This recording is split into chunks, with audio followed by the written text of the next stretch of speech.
Ang Dragon Ball ay isang Japanese media franchise na nilikha ni Akira Toriyama noong 1984. Ang orihinal na manga na isinulat at iginuhit ni Toriyama ay na-serialized sa Weekly Shonen Jump mula 1984 hanggang 1995. Ay orihinal na inspirasyon ng klasikal na nobelang Chino noong ika-16 na siglo na Journey to the West na pinagsama sa mga elemento ng mga martial arts film ng Hong Kong.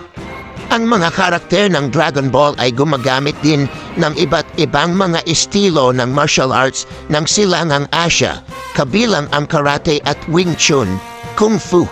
Ang serye ay sumusunod sa mga pakikipagsapalaran ng pangunahing tauhang si Son Goku mula sa kanyang pagkabata hanggang sa pagtanda habang nagsasanay siya sa martial arts.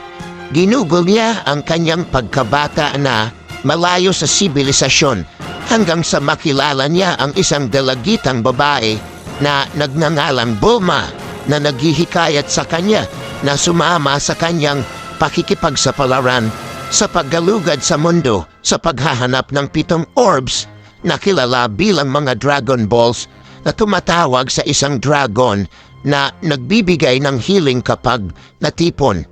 Sa kanyang paglalakbay, nakakagawa si Goku ng ilang iba pang kaibigan, nagiging isang tao ng pamilya, natuklasan ang kanyang alien heritage at nakikipaglaban sa iba't ibang mga kontrabida na marami rin ang naghahanap ng mga Dragon Balls.